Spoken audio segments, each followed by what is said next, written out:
Thank you very much for your invitation, of course.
Sir, we are also happy that you have accepted our invitation to be the editor of our proceedings. Hope you got the details about that also.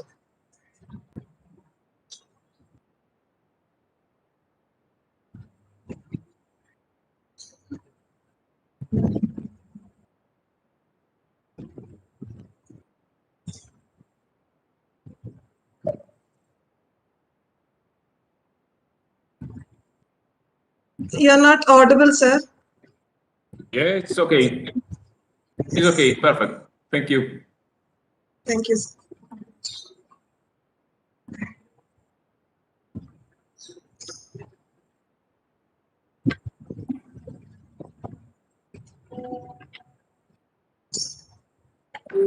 Can we start? As you wish. I can just, one moment.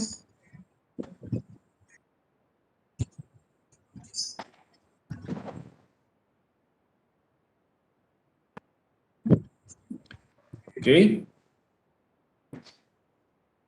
Good afternoon to all. I warmly welcome you all to the second keynote lecture of SECON 21. Please note that the session is from 1 p.m. to 1:45 p.m. And before we begin, please make sure that your videos are switched on and you have muted your audios. Now, I welcome Google Ajit to address the gathering and to introduce our keynote speaker.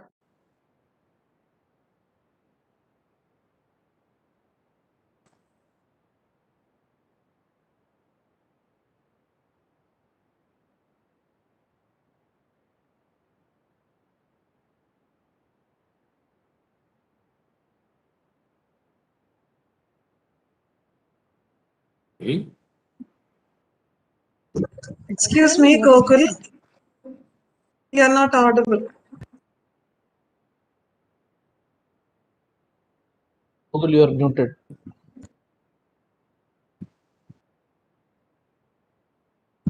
No, you are not audible yet.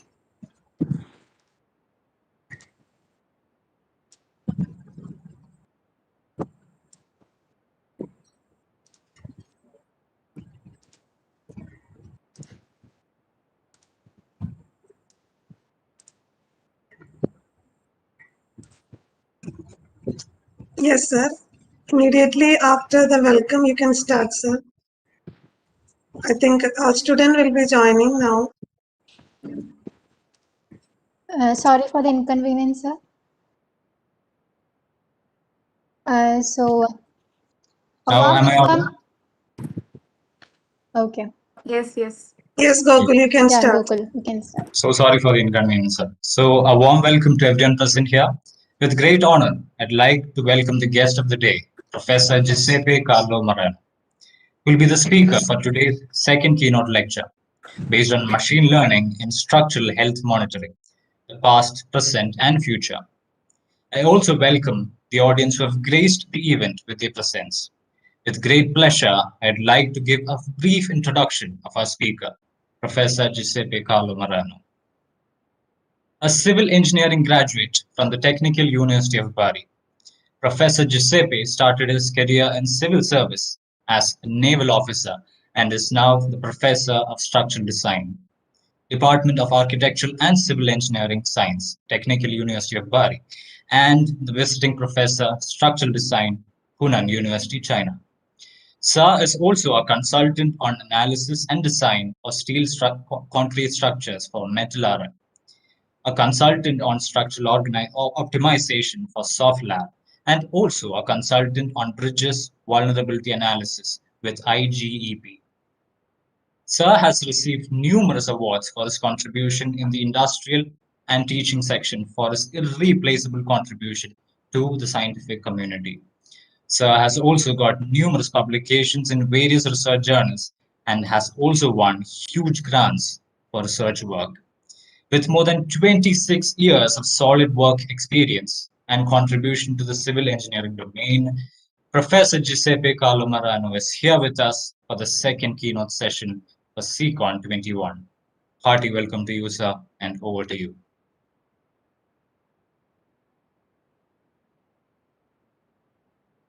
Thank you very much. I am really happy to be here with you, with the whole of the attendant this wonderful conference. I am starting my presentation. I am just, okay, that's fine. I hope it will work fine. Okay. Just a moment for. Hope you can see my screen. Yes, sir. Yes, sir. Okay, okay, that's fine, perfect. And so, it's honor for me to be here with the with all of you to this international conference on structural engineering and structural management. This time we are not in presence, so I hope that we will be pulled together in a few time after this pandemic event will be ended. So this is my personally hope. And I would like to thank the committee of this conference that invited me to present this, to give this talk about the future, the present, the past, the present, and the future of machine learning as a useful tool to solve one of the key problems in general in engineering, but in specific way to the civil engineering. That means in structural health monitoring. So in maintenance, safety, remaining safety evaluation, and analysis of remaining lifetime of structures, maybe buildings such as bridges and tunnels and harbors and so on. So structural infrastructures. As they are going to be older and older, especially in the Western countries, where many of the buildings and the infrastructures has been done in 16 and 17 years, but also in a growing economy like, for instance, India, where the aging and the climate change effect on structures degradation is going to be evident. My presentation is organized as you can see here.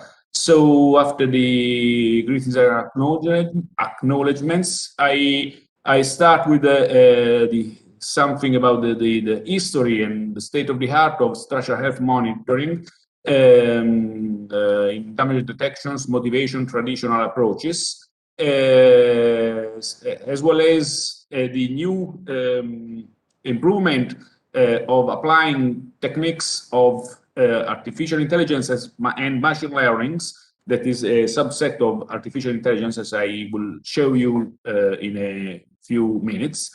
The potential capacity of soft computing in such problems. And finally, one of the more interesting field of research and application, that is neural networks and deep learning applied to structural health monitoring, with some ideas of what could be the future directions in structural health monitoring using these innovative techniques. The structural health monitoring is conceptually can be seen as the capacity of interpreting some signals as well as from the human body and elaborating these signals to give some alerts about the malfunctions, okay, that is not very elegant to is referred to the human body, but to some structure and the infrastructures constructions. It is to evaluate some evidence of incoming damaging of some elements to prevent better losses. And to prevent means to activate the procedures based that is time-based maintenance and reduce the cost of management, repair, and reconstructions. Okay, the concept of damage that is quite intuitive for all of us, but could be well defined in a more deeper way, and we can relate the damage to the performance. So if we are speaking about performance of in terms of structural safety of, let me say, a bridge, for instance, okay, and we can evaluate damage as material imperfections. So initial imperfections that could be at micro scale, or something that could be caused by the aging or the degradation induced by environmental conditions, and those imperfections could be able to produce macroscopic damage, so limiting, reducing, and sometimes neglecting the safety of the structure itself. And so we are speaking about the assessment of safety levels. So what happens in time when the damage grows up till to reduce too much, and at least at the collapse level, to be able to induce some collapse in structural elements or in wood structures. Okay, you can see here some pictures of what can be obtained due to the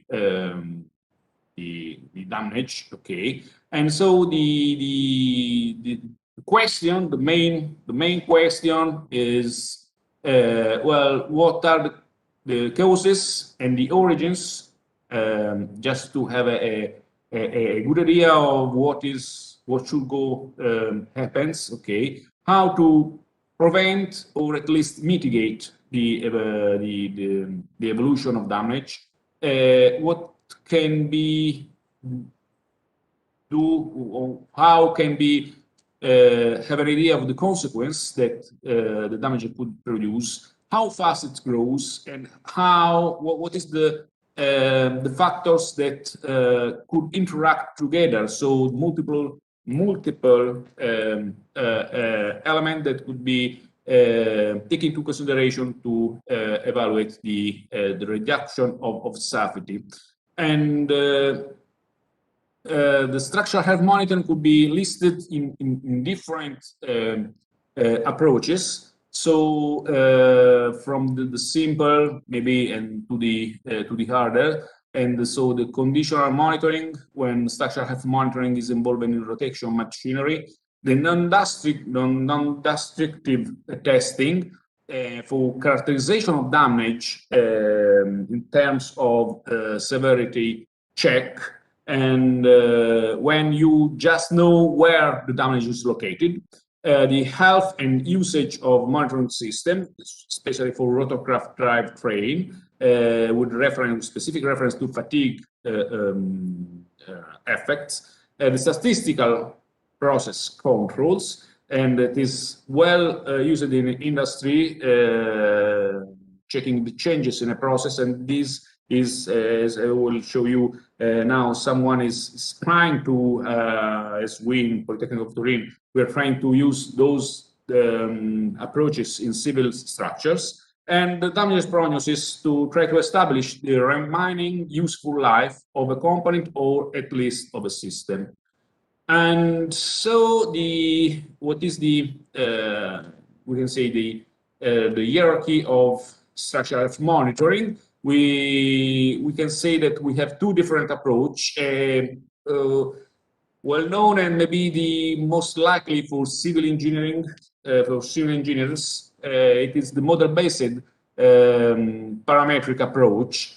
That means we have a model, and all of us are, well, let me see, civil engineering are in love with model-based approaches, as we are used to adopt the physical mathematical modeling to all of problems we can deal. This is mainly because civil structural engineering specific is one of the older modern science developed since more than 300 years ago, and so we are the most older discipline in engineering, older more than other ones. So we, from the first day of our bachelor courses, we are it is an habit to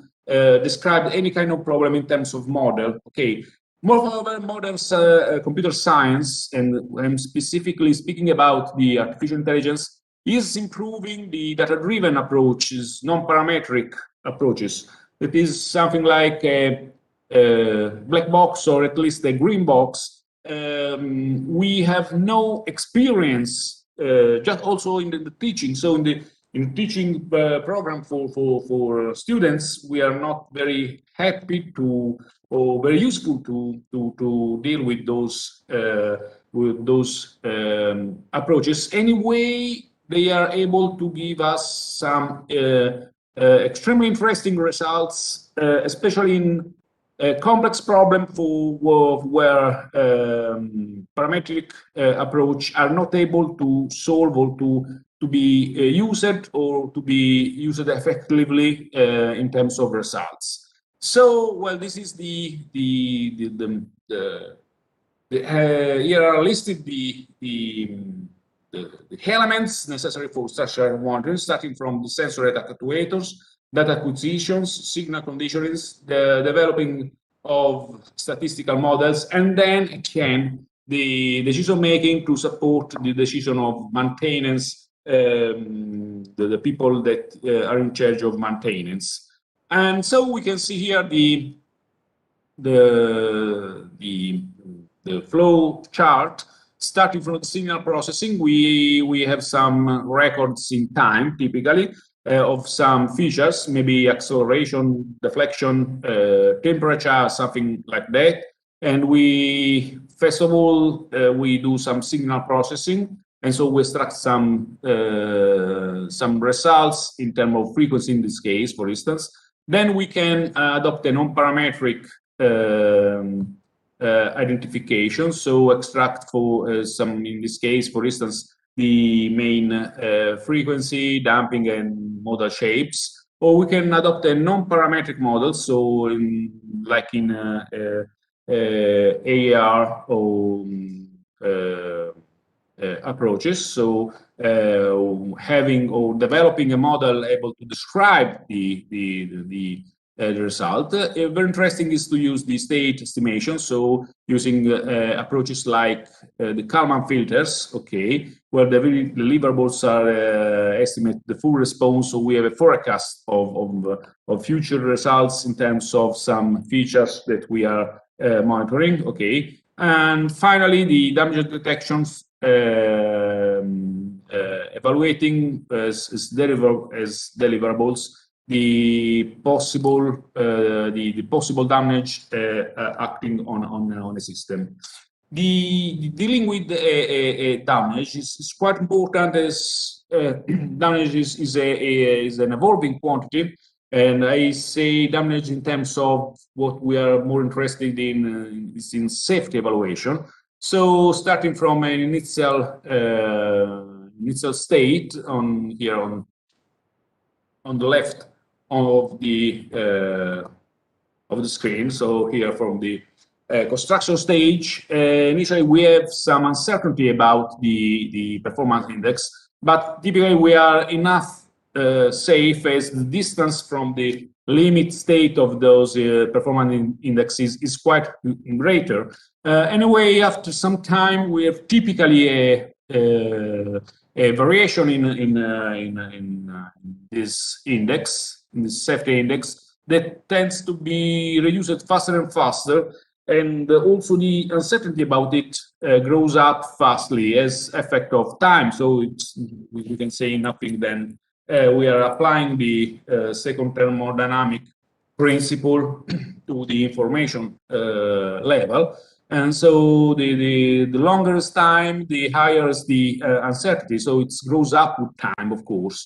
And so we have to stop this process of reducing safety by doing some preventive maintenance, or later essential maintenance, where we are going to the limit of the structural safety, and we have to spend some time, some money, and of course sometimes in terms of reducing or limiting the use of the structures during those interventions. After that, we get again some confidence, increasing the performance index, but at least this series of interventions could be during the time more and more costly and also frequently, and we need to have some very detailed information to be able to not to waste our money for not necessary interventions, or in a worse condition, to not to waste some, to use some money, but to arrive to the limit of the safety of the structure, so we can prevent the collapse of the structure itself. And so the flow chart, or the line connecting all the possible aspect of our of the structural health monitoring is from the detection, that is the low level. We need some data to do to just to have an idea what is happening to the structure, what is if and how the structural safety is reducing. We can do in order of importance, okay, of difficulty also to obtain those information. We can have a localization of damage, the type of damage, the severity of damage, and at the end we can do the prognosis. So evaluate on the base of those information, we can just have a good idea, an enough accurate idea of what is the remaining life. So we can do, finally, this is the final results we are interested. So to do an estimation of the remaining life of a structure in terms of structural safety. Okay, and so what we can at the early stage, we can say that system identification is the basic tool for to evaluate the damage. So we have, in principle, if we have an excitation, we have a model, that analytical model or numerical model, we have a response, so we can do a comparison between models, analytical models, and real response we have, and so we can extract an identification of the model. Okay, so doing the best fitting, that means it is nothing else than optimization, reducing as much as possible the distance between the analytical and experimental results. We can use different approach in time domain, so in AR, AM, or in frequency domain, or in modal space. So there is a huge literature, and in for identification approach, we can have different different strategies. So we can use an input-output analysis. So we know, let me say something. So we have a good idea what is the input, and we can compare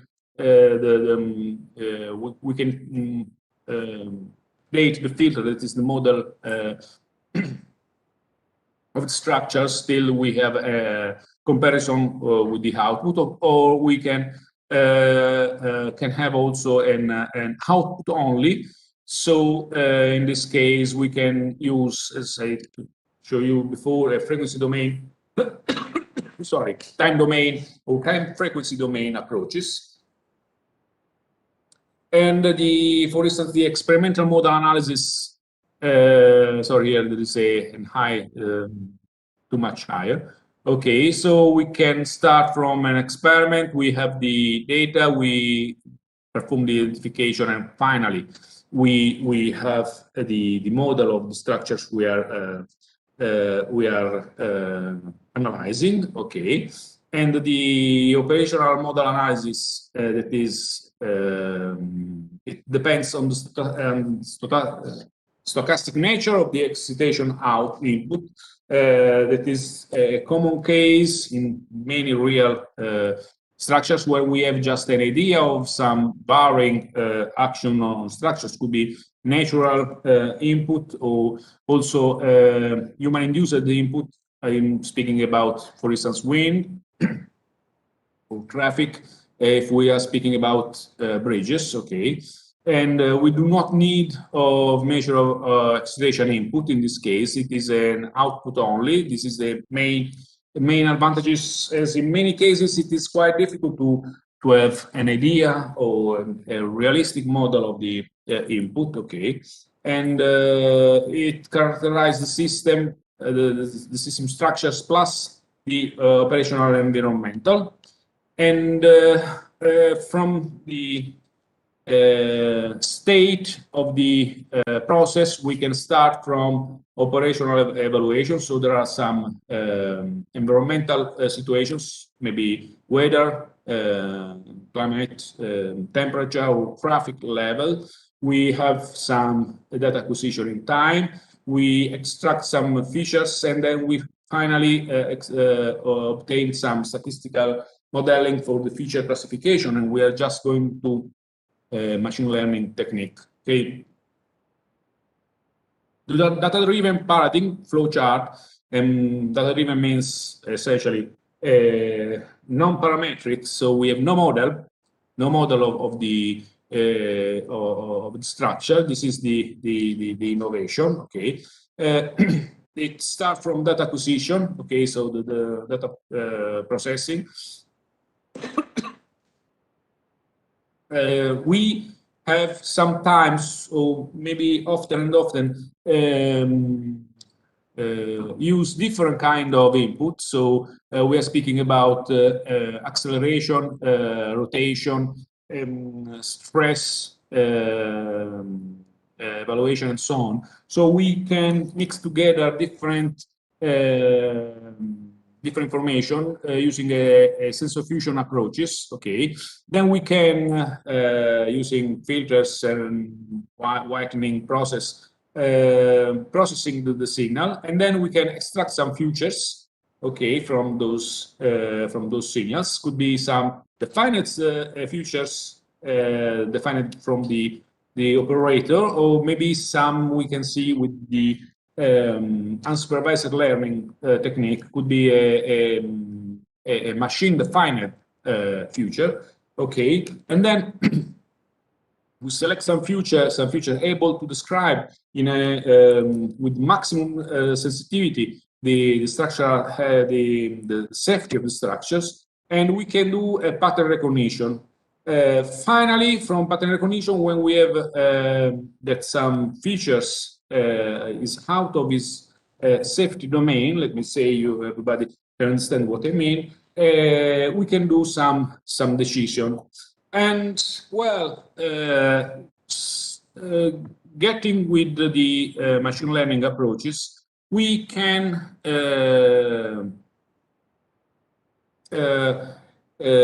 with the more than operational evaluation, data acquisition, feature extraction, information condensation, how to work with those information, so the features. Well, we can use a statistical model development for feature discrimination that is based on machine learning approaches. That means we can use a supervised learning, unsupervised learning, or other probability analysis. But mainly, I would like to introduce you the first two that are well known in machine learning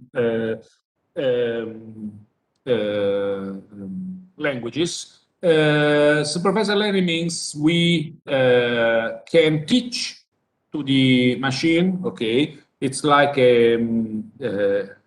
another colleague, okay, by examples, okay, how to recognize some events, okay. So if it is typical for face recognition, I make a teaching training analysis with some examples, and then the system, the machine, is able to do the same work alone. Unsupervised learning is quite more complex in principle, as I have no way to teach anything to the machine. It is not yet a people, okay. It has to learn by themselves. I can help him it in doing this process. And for instance, speaking about the features and doing some in the more common way, when we are going to do some monitoring of structures, the simple way to do is to get an accelerometer. Okay, so we have some varying signal that is time varying. We can extract some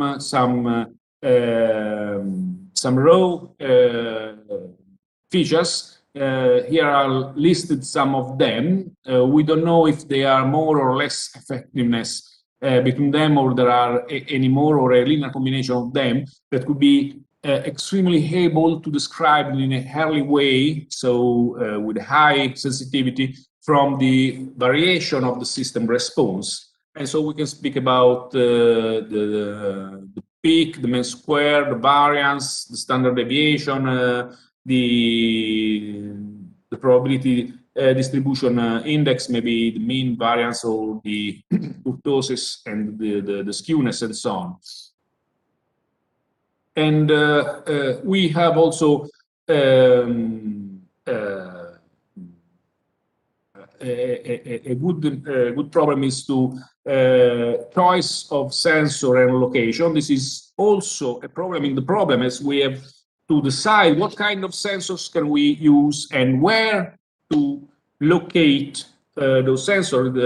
Typically, this problem is known in literature as the optimal sensor placement. We did some research on there could be a well-defined problem, but lattice still lattice tower for telecommunication or for electric networks. It is not a simple problem to decide where locate those sensors, as they can be located in the best position, best node, to be able to have an early information about a damage evolution.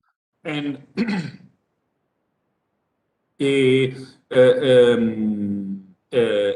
another question is to do an automatic way the OMA, and so means that we can do an optimization in finding modes by FDD and then evaluate the modal coherence to extract some modal domain, remove the harmonics, and perform the FDD in an automatic way.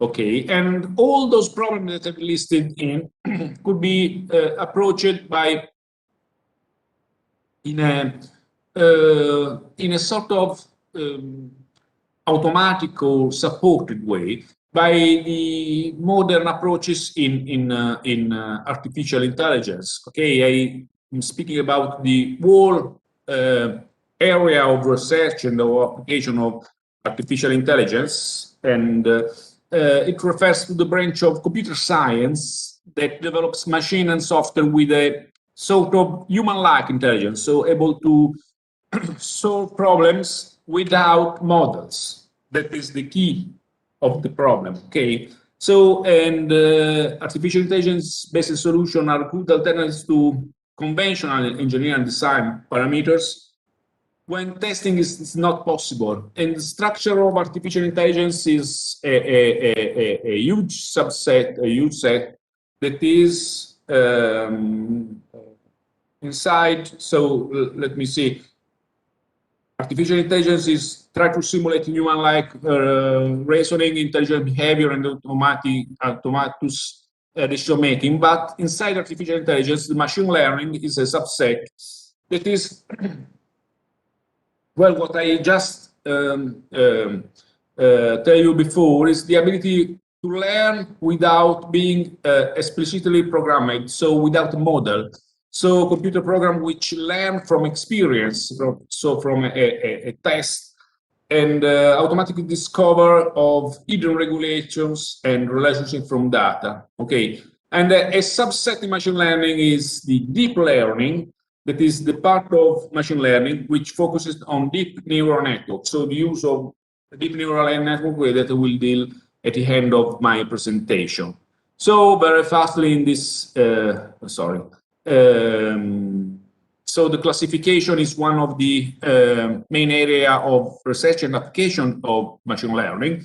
So classification means that the machine, the computer, is able to recognize if the data believe to a specific features. Maybe just looking at a picture, let's say it is a woman or a man. Okay, so I have two possibilities, and this is the flow chart describing the all the methods and the ability in literature. And machine learning is a well known techniques to approach this problem. And machine learning can be subdivided by supervisor learning, so when we have some training for the computer, unsupervised learning, where we have no no training, and the program is able just to do some clustering. Here you can see all the main known approaches that could be used. You can see in supervisor learning we have regression. So in techniques here you can see nonlinear regression, neural networks, decision trees, meta learning, the classification, the k nearest neighbor, SVM, and so on, and clustering for the unsupervised learning, and finally the reinforced learning, that is a sort of something between two supervised and unsupervised learning, that is a mimic of some kind of teaching for kids when you give give a feedback on some tentative that is doing, for instance, learning to drive a bicycle, okay, and so we are speaking machine learning and pattern recognitions, and here we have deep learning, so using the neural network approaches. And well, this is a more detailed list also from graphical point of view, the supervisor learning that are typically divided into regression or classification, the unsupervised learning, the clustering, the density estimation, that is an important tool for have some statistical information and dimension reduction, and the reinforced learning. And here you have the list of the paper that is dealing with structural engineering application of machine learning, okay, that is growing up fastly and fastly. And we can also see how we can use machine learning algorithms to improve the structural health monitoring. That is just in the predictive model. So you have data from the monitoring. We use machine learning as a way to improve or to do by themselves the predictive model and to be able to do a prediction of the safety level. So a forecast of safety level of the structure itself. And we can do the predictive model can be developed with a classification problem, so clustering the results in different classes, so maybe safe and unsafe, for instance, or doing some regression probes and some regression techniques, so evaluating the statistics in a statistic way, in this case, the time variation of some parameters. And finally, we have a classification task. That means, let me say, from a statistical point of view, what is the probability? Because we are very far from the total knowledge of the process itself. That is the main problem. Why we need of some techniques like machine learning, because we have few data, and anyway there are some indirect data about the real safety level. We know that structural safety is a complex problem, and it is totally different if we deal with new constructions where we force the structure to have some minimal requirements. On the contrary, on existing structures, we have a very, it is a hard task to have information about the real complex structure situation. And so we can have two possibilities, okay, but we can evaluate we are in the damaged or undamaged situations, in a safe or unsafe situation. We can just express a probabilistic analysis. So we have a probability that the structure is safe and the probability that the structure is safe. We can compare those probabilities in a way that can help us to define if the structure is how how it's dominant if we can define, or we can be quite sure to be that it is safe or unsafe, okay? And so the reinforcement learning is this kind of approach. So we have an agent that, in function of the results, give an action to the model, to the environmental, okay? And this upgrade is knowledge, not directly like the standard, sorry, not like the standard approach using the supervised learning, so where we have a training set and then we can apply to the standard case. Okay, the learning is growing up time by time, and this is the example of clustering. You can say, well, we have some points on a hyperspace, and we can the machine is able to recognize, okay, that there are some clusterings and data are not uniform, but they can be grouped in cluster, okay. And well, in this way, we can say that structural monitoring could be a real multidisciplinary action, as it deal with sensors, data analysis, performance indicators, simulations, and decisions.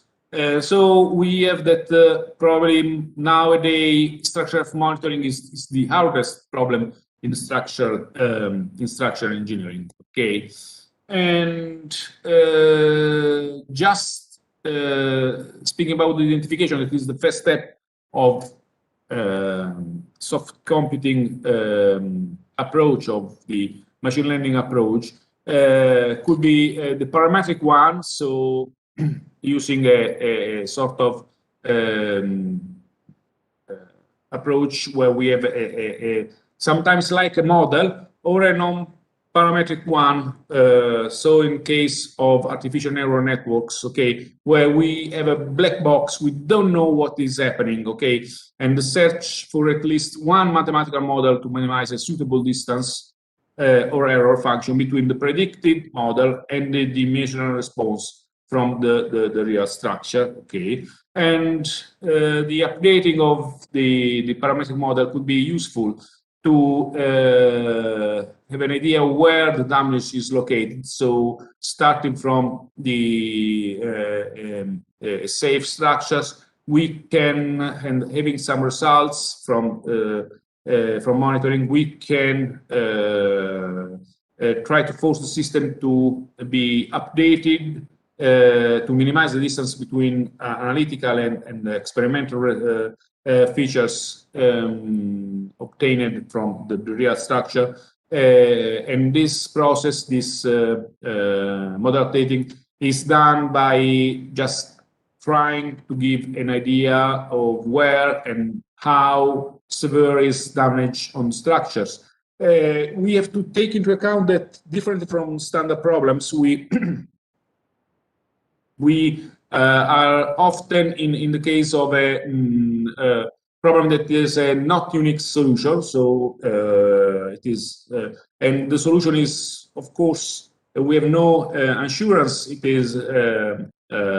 is stable, and so and maybe that we have multiple solutions able to do the same results. So this is an inverse problem, and from the material point of view, the inverse problem is the hardest problem we can have. Okay, and so starting from time series, okay, we can divide the non-parametric and parametric approaches in those two classes. Okay, the non-parametric is based on the FRF, or power spectral density based method, okay, on the coherence measure, okay, so they deal only with the response, okay, and on the other way, on the parametric approaches, deals with a model. So the parameter based methods, the residual based methods, and the functional model based methods, we in any case have a model dealing with of the structure. Okay. And well, as we start with this machine learning, and hard task in machine learning is so-called soft computing. That is a field in computer science that initially was treated separately by machine learning, but now is inside, okay, machine learning. This is because many areas of research initially developed to be separate each from all between them, but now they are growing together in a common vision of those approaches, a new capacity of using non-gradient methods to deal with engineering problems. Okay, and it is a fusion of methodologies that are typically too hard to be defined by standard mathematical approaches, and it is associated with fuzzy and now the credibility theory. So expanding the uncertainty in dealing with not only with a probabilistic approach but also with different methodologies. Fuzzy is an approach developed in 1965 when you have no or too few numbers to describe realistically a probabilistic model of a variable. Okay, and and now it grows up, and many of our application deals with fuzzy approaches. Okay, that is someone says, but in a wrongly way, that fuzzy is the poor sister of probabilities. Not true. I can say that nowadays Professor Liu from Beijing University just do a new mathematical act of modern fuzzy theory. So it is an axiomatic one, an axiomatic theory like the probability ones. Okay, and the computational intelligence is a branch of artificial intelligence dealing with the study of adaptive mechanisms to enable or facilitate intelligent behavior in complex and changing environments. As soft computing is the union of computational intelligence paradigms and probabilistic computers. Okay, and so this is the tree of the soft computing, so fuzzy system, neural networks, evolutionary computation, and machine learning. Okay, and in evolutionary computational, we have the genetic programming and genetic algorithms that have been developed in 1960s for the first time as an alternative way to solve one of the older and harder problem in structural engineering, that is the optimization, that is the final aim of all of us. Okay, and all of us, I mean all colleagues working in structural engineering. That means to do something with the best results, to achieve the best results with low cost. That is maybe the base of all human brains. Okay, when we do something, we want the best with less. Okay, to do very, very easy. And in this case, the problem is perceiving all the structural engineering questions. I've told you before, one of the key problems in structural monitoring is the optimal sensor placement. It is an optimization problem. So minimize something or extract some features in or additionally to reduce the distance between the analytical model response and the I told you the experimental one for the feature extractions, okay, and so for the model updating. So this is the definition of the problem from a mathematical point of view. So we want to minimize a function subject to some restraints, okay. In the history, we developed a number of new methodologies, starting from Isaac Newton. We are speaking about modern mathematics, okay. So the evolutionary computational is a branch of, let me say, machine learning, able to imitate some natural phenomena that reach the best solution, like the evolution, okay, the biological evolution.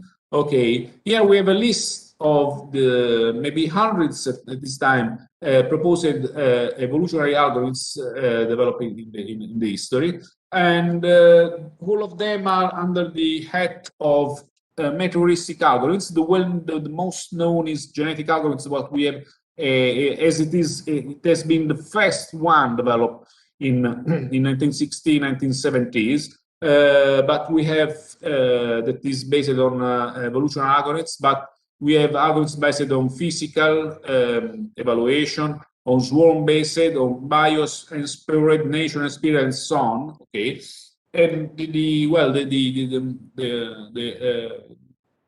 more or less is the working scheme is this one. We do a population, we select the best individuals, we do an evolution of those best individuals, we select the best, and then start again. So this is an iterative loop where only the best survive. Okay, so it is a, like in a TV movie, where you have only the famous islands or something like that, where only the best survive. Okay, the question is, the main problem is how to do the evolution, so how to upgrade the population and how to select in the best way.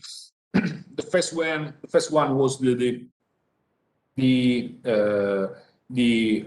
Holland's proposal in the mid-70s, based on the genetic algorithms, and just doing some evolution. And the main two problems are exploration and exploitation. So fast exploitation means exploration means how faster the algorithm goes in the area of the best solution, of the optimal, global optimal, and exploitation, how fast, once it is closer to the global optimal, how fast it goes to the final solution. Okay, those are the two main question, exploration and exploitation. Some examples, I would not to spend too much time on those aspects. Anyway, this is the original GA components, and we have different kind of codification of individuals. And the stopping criteria, we have also a huge number of different way to compare the improving the computational efficiency. So especially using the parallel computing. So with multi-populations, okay. And also we have a number of possibility to hybridize, to get together different strategies. One's maybe more efficient in the exploration, one could be more efficient in the exploitation, okay. And there are, I think, thousands and thousands of applications in many fields, and moreover, they can be used, all of them in our realistic problem. One, just few times about the particle swarm optimization, that is one of the growing kind of algorithms applied to the real problems. And we have used a number of variants in many structural health monitoring and structural optimization problems. And it is a sort of mimic of the behavior of bird of flocks or swarm population. Okay, and this is the mathematical definition of the evolution, so we can get a first individual. It moves taking into consideration also to main knowledge, the personal knowledge, the cognitive terms, and the social base. So some information from the entire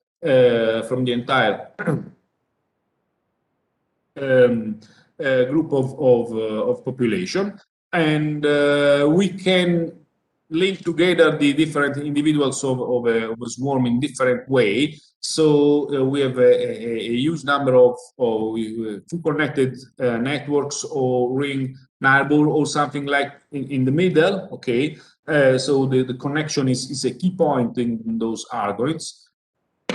We have had a huge number of variants of particle swarm optimization, and this is typically now under an intense research for application of structural health monitoring and structural optimization in general. And the other part of and I'm going to close, the other part of the machine learning techniques are the artificial neural networks that are is one of the two sides of soft computing. So the one side is genetic algorithms I show you, or mimetic algorithms in general, and artificial neural networks is the other way. It is a sort of black box for many applications, and it is a mimic of what really happens or what we suppose happens in neurons. So we have an input signals, we have a body cell, and we have a number of output signals. The evaluation is done by correlating different input with different output. How to do this sort of correlation? Well, we do it by a sort of perception rule. In this case, we supposed to have a neural network with a single neuron that is really few. Okay, this is the output. We have all the input are weights by synaptic weights. Then we do the sum of those input, and we have an activation function, and finally we have an output. Okay, and in this case we have to define how works those synaptic waves. Okay, and so we have to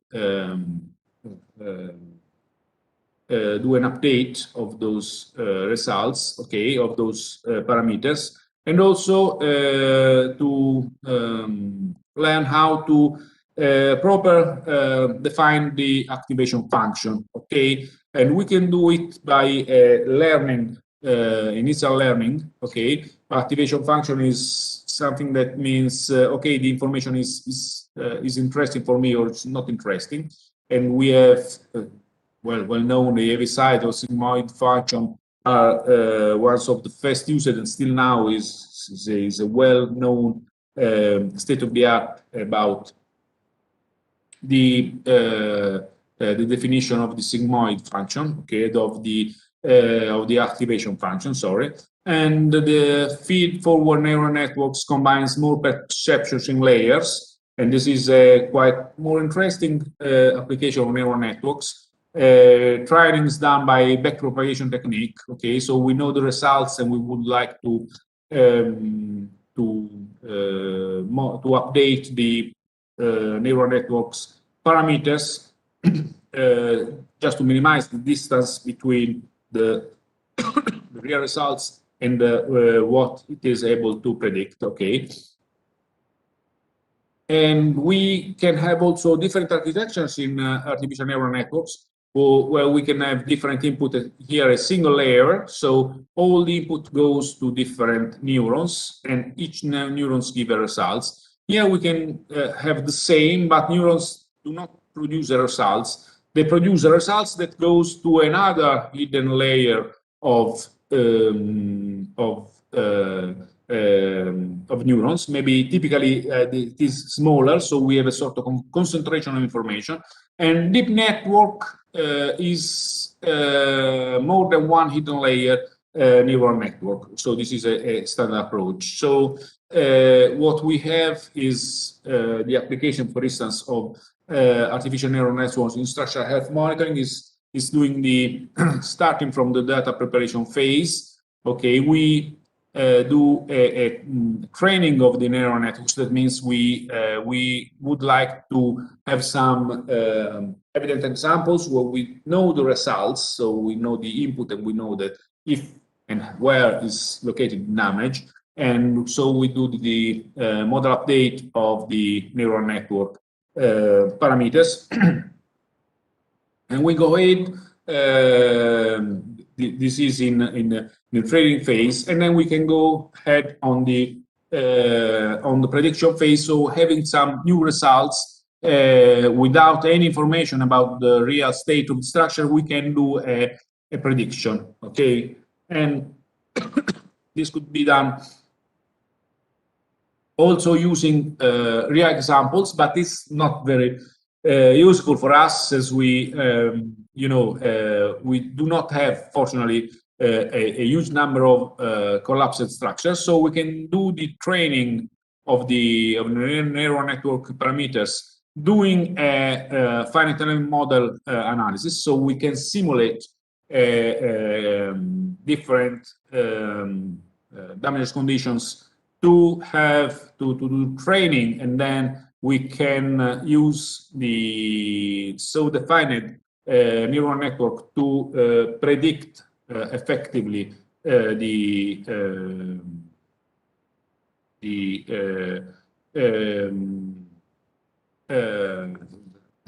real response. Okay.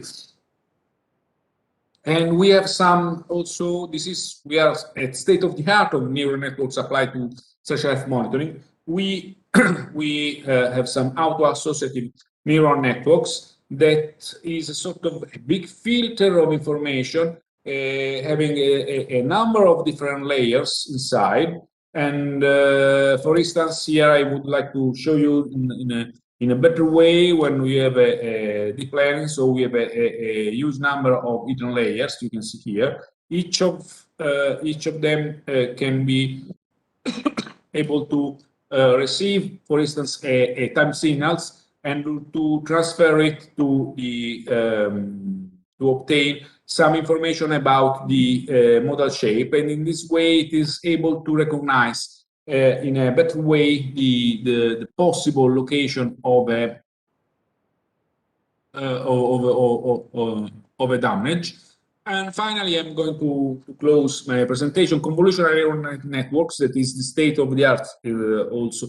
In this case, it means that we obtain the time record, we extract some, in this case, the frequency analysis, and then we subdivide this frequency analysis in different. We do simply a convolution of these signals. Okay, and we so have a number of different layers that analyze in different scale the signals itself, using different layers, hidden layers of neural network. Okay, and in this way, the algorithm is able to recognize some. Let me know. It's a way to do not a very closed black box. It is a sort of way to have some information about the tails. Okay, so the algorithm is able to recognize some hidden information about a specific aspect of the structural response. Okay, we don't know what, but it is able to have some focus. Okay, it is not a single signal. It is every signal has some features that the algorithm is able to associate to a specific phenomenon. Okay, and for instance, in this case, we have the structural monitoring adopting a new architecture of neural network. This is the area of research we are doing just now in Technical University of Turin with our units, and It is based on the time signals analysis and extracting features from using a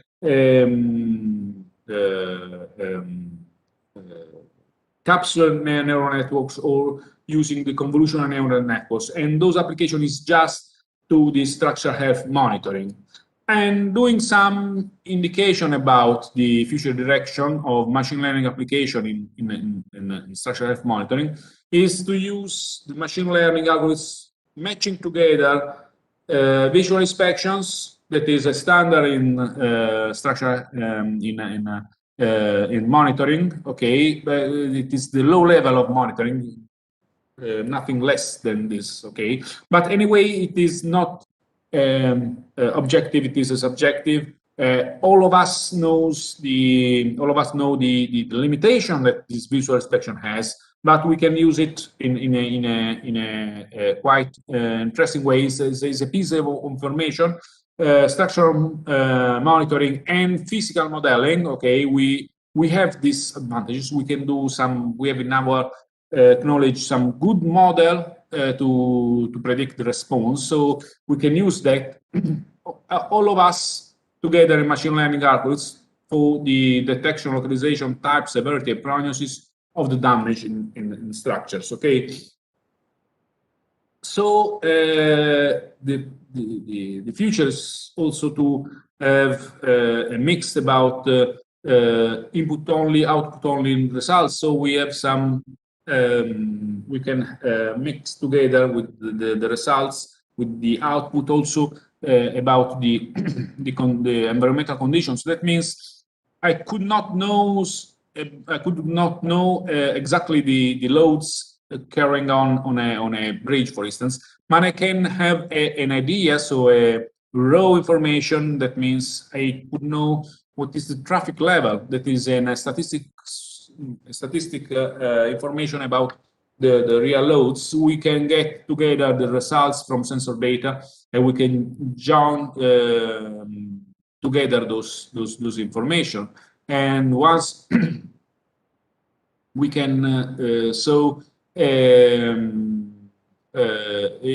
use, instead of a conventional data-driven such as monitoring, in this way we can develop a deep learning-based structural health monitoring. So doing the clustering of the information we have that are about the structural response, but also some information about the environmental conditions. And in this way, in a sort of automatic way, we can develop the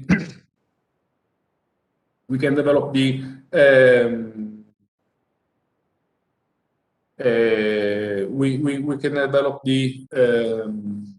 final results using a convolutional neural networks. And okay, I hope to be in time, not to be too long for this presentation. That it has been really huge, of course, and hope that all of you can enjoy this presentation when I just focus on the main aspect of the modern application of machine learning in structural health monitoring. Thank you very much for your attention. Thank you, sir. Sir, now we've got a question in the chat box. It says, Okay. Assuming that extensive data would be required, how can they be efficiently collected? For a moment, I just would like to see the chat. Okay, that's fine. Okay, that's fine. So, okay, okay. Assuming that extensive data will be required, how can they be efficiently collected? Okay, this is a good question, and there are different approaches. One is based on the big data.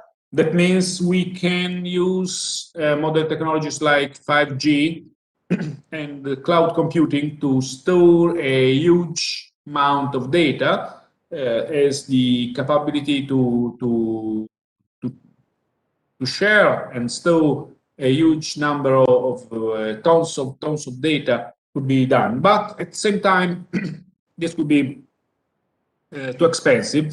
The main point is that typically machine learning means machine able to learn with data. So the more the data, the more efficient could be the algorithm. But it is quite known that if I have a bridge in the middle of nowhere, it could be quite difficult to transmit all the data that we can get, let me say, from accelerometers. So if we have 100 megahertz accelerometers means 100 point at a second, that means a huge number of data, especially if I have many accelerometers on the bridge. And moreover, it is also from the energy point of view, the greater the data to be sent by 5G or somewhere else, the higher is the amount of energy necessary for the transmission. So a good idea is to do a two-stage analysis. So to have a local computer able to extract the features. So having a huge number of data, it can extract the, let me say, the spectrum, the fast Fourier transform and the spectrum of the signals every minutes, every 20 minutes, every half an hour, okay? And so sending just a fraction of the entire volume of the data, because fast intelligent actions has been done in situ. And in this way, we can reduce strongly the amount of data. Of course, we cannot, we lost the data, the real data we have, but the time signals, but we have to do a sort of balance between data analysis and data transmission. So this is a quite important point. In my way, a fast analysis can be done in situ, so using a local computer to be used for these features, and extracting really a few data from the entire we collect to be analyzed. Okay. Thank you, sir. There's another question in the chat box. How can we get enough data to train the ANN code to be specific to our needs? Can we get enough data to train the ANN code to be?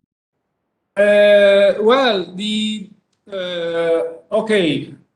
On the artificial neural network, there is a sort of balance. We need that the neural network could be efficient in the sort of ability to analysis and the data for training. Okay, there is no a given equation, so we cannot do a sort of prevision. But in some way, we have a sort of saturation. So it is like a kid. Once he is able to write by himself, we cannot teach anymore. So it is a waste of time teaching to write the A once a kid is able just to write the A. So there is a sort of saturation, and there is a limit. If we teach less, the neural network is not efficient. But if we teach more, the neural network do not increase anymore its ability. The question is that we have no sort of equation. So we have to deal with case by case. What is the minimum amount of teaching information? Okay. What is the suitable algorithm among the various machine learning algorithms when parameters of data are small? Okay, this is a good question. I suppose that neural network, from some way, are the more expensive one. Okay, as they are for many aspects a black box. So in this case, could be interesting to use memetic algorithms. Okay, to extract information. Okay, they need in general less parameter to be to work. But in this case, also in this case, there is no fixed rule, and we have a huge amount of problems with each of one has its own specificity, and so we can we can see with different algorithms. Anyway, in general, I can see that when we have a huge number of data, neural networks is the best way. When we have a few data, mimetic algorithms could be the right alternative. Thank you, sir. I hope there are no more queries. Participants, please note that a feedback form is available in the chat box, and please make sure that you fill it. Only then can you receive your certificates. I now welcome Divya S. for the vote of thanks. Thank you, Sanika. Thank you, sir. It's my indeed esteem and privilege to deliver a word of gratitude on this moment. First of all, let me thank God Almighty for making this a very resonating occasion. We are extremely grateful to the chief guest of the session, Professor Giuseppe Carlo MARANO, PhD Chair of Structural Engineering, Deputy Director, Department of Structural, Geotechnical and Building Engineering, for sparing his valuable time and information regarding structural health. As sprouting civil engineers, this will surely help us think in an innovative path. A modest way of thank you to Dr. Unnikartha Ji, sir, Head of the Department, Civil Engineering, who's been our constant source of inspiration, rousing our spirits high. With utmost love, I thank our faculty and students for all their endless efforts for making this a great success. Thank you. Thank you very much to all of you for your time and for your attention. It's been really a great pleasure for me to be invited, and I hope to be in your university as soon as possible, as the situation will be better for all of us. Thank you again. Thank you, sir. Thank you, sir. Now, participants, please note that the parallel sessions of the paper presentations will start immediately after this session. And thank you, sir, once again for your valuable time. And I thank everybody for joining us today. Thank you.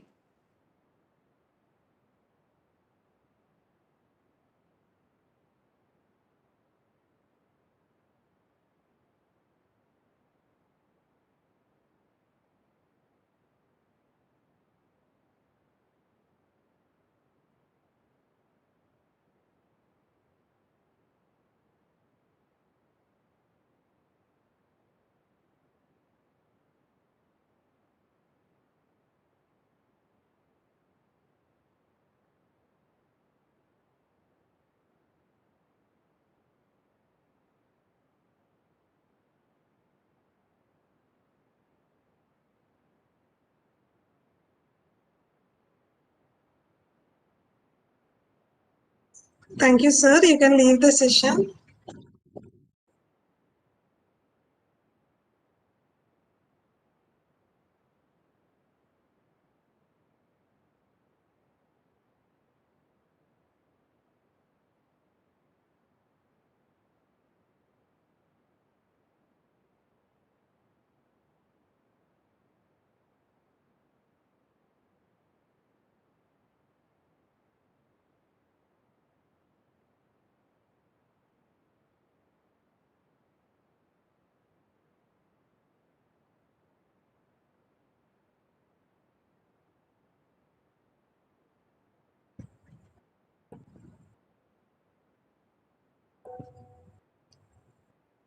Participants can also leave the session and join for the parallel sessions. The links are available on the website.